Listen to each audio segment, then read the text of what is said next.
RTHK journalist arrested in connection with the production of a program about last year's Yunlong mob attacks. Jardine Aviation Services Group to axe more than 300 jobs next month. And more local coronavirus infections linked to the staycation cluster in Weiwo.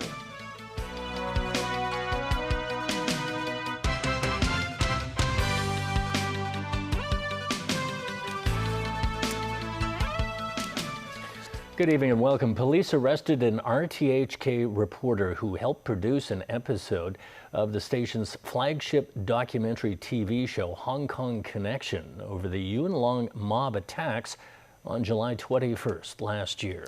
It's believed she violated the road traffic ordinance while searching car ownership information on the government system. Police went to Choi Yuk-ling's home at a housing estate near Mayfield this afternoon to gather evidence.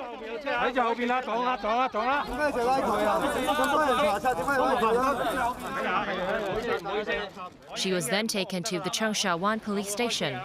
The investigation reportedly follows complaints received by the police. Sources say the Office of the Privacy Commissioner for Personal Data also referred the case to the police. Choi was one of the three producers of the Hong Kong Connection episode entitled July 21st, Who Owns the Truth, which was aired in July this year. Through the government searching system, program workers looked up the license holders of the vehicles that picked up white-clad men near the scene of the mob attacks in Yunlong and got in touch with at least 2 village representatives. According to an application form to gain access to the system, a declaration states that the particulars obtained in the search should only be used in transport and traffic-related matters. It also states if a person knowingly makes any false statements, one will be liable to a maximum fine of $5,000 and 6 months in prison. If this is not a revenge, what is that? I understand from the journalism practice that in investigative journalism, everybody does the same thing by revealing the people, the companies, the connections behind all vehicles and pieces of land. Director of Broadcasting Leung Ka-wing worries this will significantly impact the work of RTHK News, but added he doesn't see why similar investigative shows should be suspended. More layoffs in the aviation sector as a ground handling service provider will axe more than 300 of its workers next month. That's going to affect some 17% of the group's workforce. The decision triggered by the coronavirus pandemic. Those spared from the move are also unable to return to their jobs until flights resume. Kana Chu reports. Following Cathay's downsizing, another round of job call is hounding aviation sector workers, this time at the Jardine Aviation Services Group. Next month, the ground handling service provider will rid about 340 of its employees due to financial struggles caused by the COVID-19 pandemic. Citing the ending of the government's employment support scheme, the lack of further subsidies, and a gloomy industry outlook, the firm called the decision a last resort to make way for restructuring plans. According to a circular issued by the firm's CEO to workers, flight volume in October was only 17% of pre-crisis levels. Most of that data was attributable to cargo flights, which has been of little help to the passenger service-oriented business, spending more than double of what it makes each month. The handful of workers surviving the layoffs can stay on under a furlough scheme or an unpaid leave program extended until next March. But job security is not guaranteed. In the event of a continued failure of business conditions, Jardine warned it may make certain adjustments to the existing employment contract next year. Otherwise, the workers can also offer resignation and receive an ex gratia payment. Wang Yuloy, an organizer of the Confederation of Trade Unions, says dismissed members of the group will be compensated according to labor laws in the city. That means Jardine will be offsetting severance payments with MPF contributions made for relevant employees. Based on worker seniority, the firm will also hand out an ex gratia grant equivalent to 2 weeks to 1 month's salary. Kana Chu, TVB News. Amid Cathay's latest restructuring negotiations, union members have continued to press for an extension of the deadline for signing a new contract despite a new offer from the management. Meeting inside a hotel in Tongcheng, the Cathay Pacific Flight Attendants Union deliberated multiple issues, including the banning of a rally at Cathay City tomorrow by the police. Due to various time and virus-related restrictions, the union will not challenge the decision, but will come up with an alternative arrangement to get heard.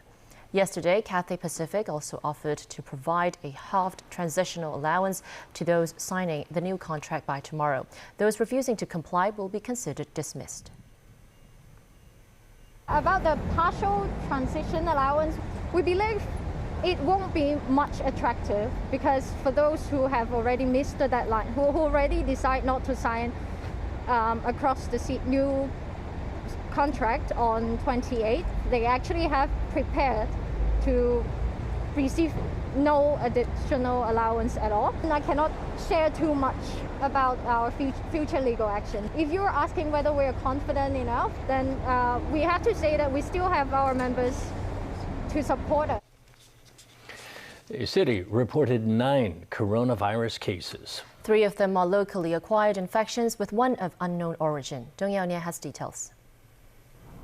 The staycation cluster emerging from a resort in Muiwo has seen 2 more confirmed infections and 2 preliminary positive cases.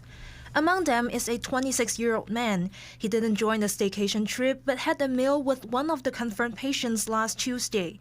One of his family members also tested preliminary positive. The other confirmed case is a family member of a 26-year-old woman who took part in the staycation. And one more holiday goer, a 26-year-old male, has tested preliminary positive. The local infection with an unknown source involves a 36-year-old clerical worker. He lives alone in a flat on Hennessy Road in Causeway Bay and works in a building on No. 3 Garden Road in Central. He last went to office on Thursday last week and started feeling unwell the day after.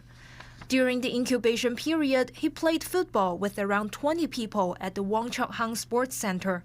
He also played basketball in Ap Lei Chau and went to a bar in Central. He visited the bar deluxe during the incubation period, not the infectious period. So if the general public who had visited this bar may consider to go for testing. He also played cards with around 10 friends in his office. His friends have all been sent to quarantine. The imported cases are from the UK, the US, the Philippines, and Indonesia. Among them are 2 crew members and 2 foreign domestic helpers. Amid fluctuations of infections, the government has issued a 1-week extension to the social distancing measures expiring on Thursday. Dong Yaonie, TVB News. More details about the new testing centers that will offer affordable COVID-19 tests for both locals and foreigners in the city. Jackie Lin reports. Set to begin operation in mid-November, these testing centers will offer tests that cost no more than $240 each round. They will be run by 4 private labs for 3 months in the first phase in public town halls in Quarry Bay, Yau Ma Tei, Sha Tin, and Yuen Long. Anyone without COVID symptoms, including non-Hong Kong residents with valid identification documents, will be able to take the test with or without prior bookings.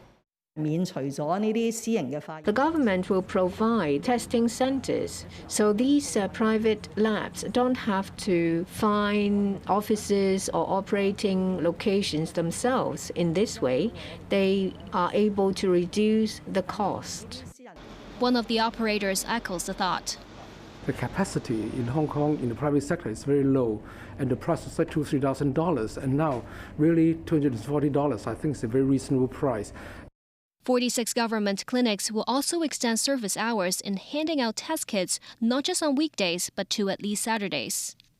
In 3 clinics, the test kits will be available for pickup 24/7 via vending machines. That would hopefully facilitate travel bubble deals with not just Singapore, which is set to kickstart later this month, but also similar arrangements with Japan.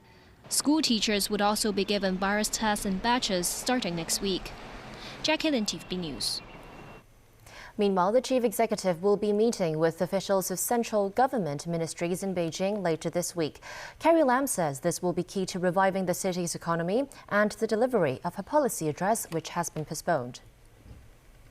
My Beijing visit is primarily about how the central government could give Hong Kong more support in reviving the economy, because our economy has been hard hit by COVID-19. Since the visit has yet to take place and the discussions have yet to reach a consensus, I'm not in a position to tell you which are the support measures that will be secured and included in the 2020 policy address. But I cannot keep on delaying my policy address because this is a very annual occasion for the chief executive to explain to the public what we could expect in the coming year. So my target is still to deliver it within the month of November, and likely on the 25th of November. Well, Election Day 2020 in the United States is just hours away, and the candidates have made their final sprints of the campaign, crisscrossing a country at a crossroad. In a presidential election like no other, nearly 100 million Americans voted early, and now it falls to Election Day voters to finish the job. Does everyone know who he is? At his final election eve rally, President Donald Trump shared the stage with a rapper who calls himself Little Pump. And do not vote for Sleepy Joe at all. Trump won Michigan by the narrowest of margins in 2016. The state is just as critical this time around, but polls say Trump's rival, Democrat Joe Biden, has long had the advantage in the state. Trump insisted the pollsters have it wrong. They have no idea what's going on. They have no idea. We see the real numbers, and, it's no longer based on polling. We see what, the early voting's coming. They're supposed to be way ahead, right, in the early voting, then we catch them on election day. Trump also took his show to Wisconsin, but the microphone wasn't cooperating.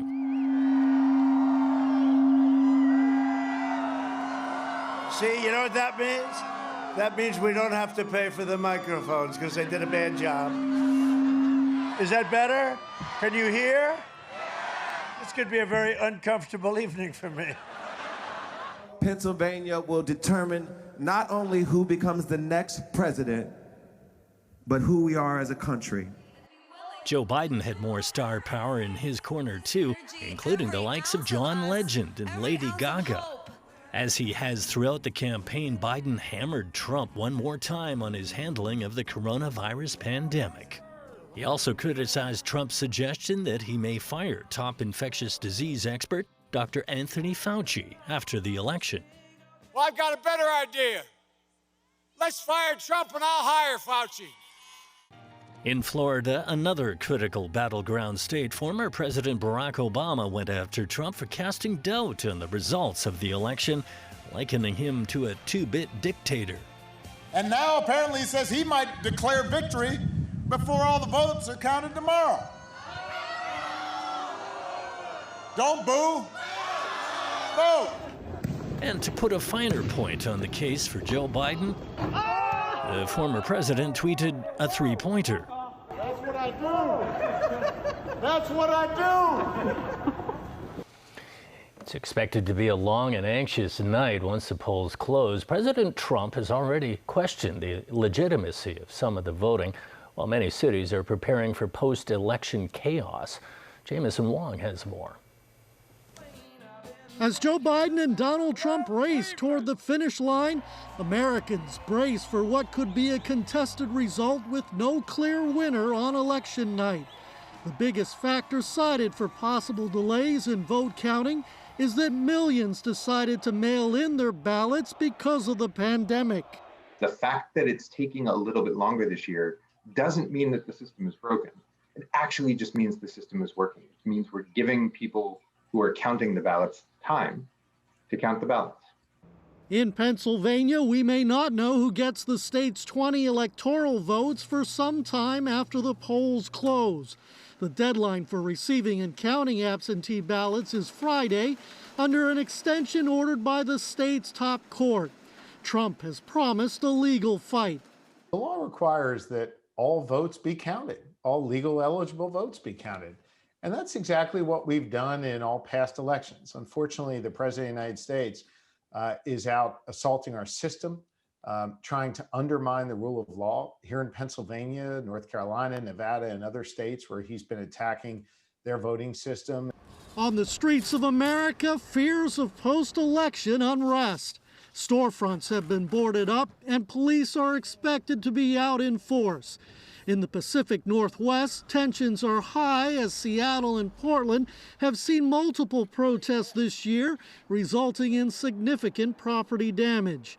And in the state of Michigan, gun sales are up, with people stating concern about their own safety and the rise of militia groups.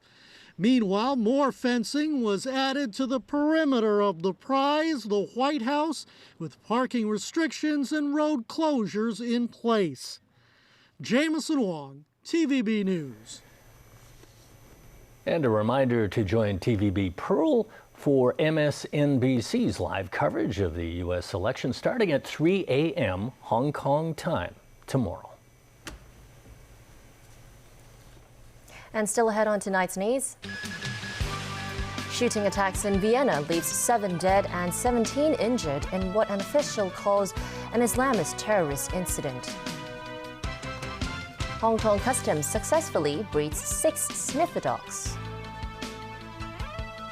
And in the Netherlands, a runaway metro train caught by a whale sculpture.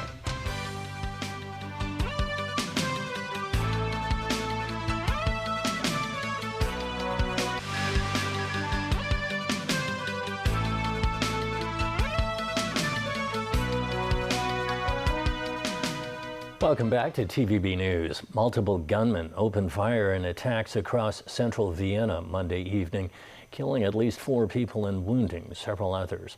Police shot dead one of the gunmen in what authorities called a terrorist attack. They say several perpetrators are still at large and have urged the public to shelter in place. Leslie Tang has more.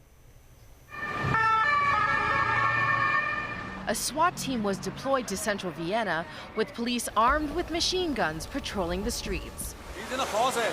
Police urged people to avoid open spaces and public transport after gunmen attacked 6 locations, starting outside the main synagogue.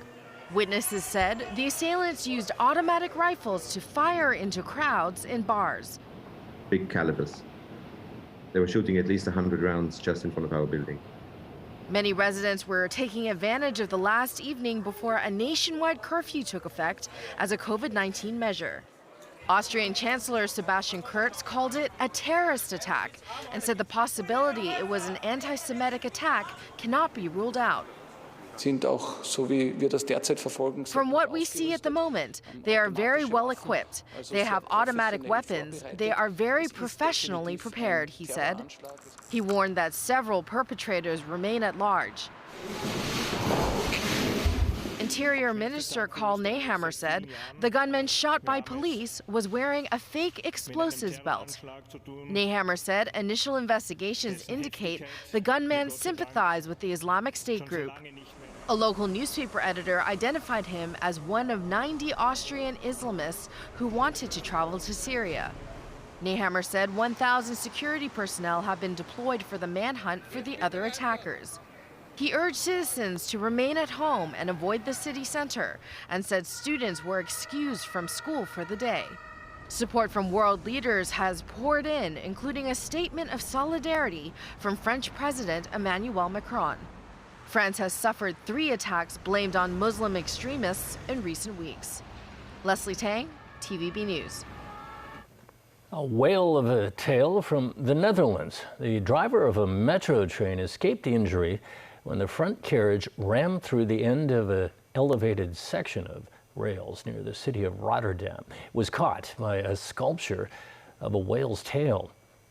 The train was left perched upon one of its 2 tail fins, known as fluke, several meters above ground. Engineers tried to work out how to stabilize and then remove the train amid strengthening winds. The company said that operates the Metro line said the driver is okay. No passengers were on the train when it crashed through the stop barriers. The station is the final stop on the Metro line. Authorities urged sightseers to stay away, adding that coronavirus restrictions were in force. Hong Kong Customs successfully bred 6 sniffer dogs, hoping to diversify the pack's detecting skills in the future. Our Pinky Wong met the new members. These are the 6 new members of the Customs K9 force. Unlike their parents, they are the first locally bred sniffer dogs. Currently, there are 57 detector dogs sniffing their way to find drugs, explosives, or large amounts of cash. They are deployed at places such as the airport, land boundary control points, and container terminals. But the 3-month-old puppies may face new challenges ahead. They will start the formal training at the age of about 1 year old. I'm going to introduce the firearm detector dog training, so possibly some of them may join the training program. Judging from the increasing cases of firearm we detected, in 2019 we detected only 9 cases, and for the first 9 months in 2020, there have already 31 cases. So we see the need to train up the detector dogs in such aspect. This room is filled with specially designed toys to simulate the puppy senses, like these mats with different textures, to prepare them before their official training. Pinky Wong, TVB News. That's the news. Thanks for watching. Good night.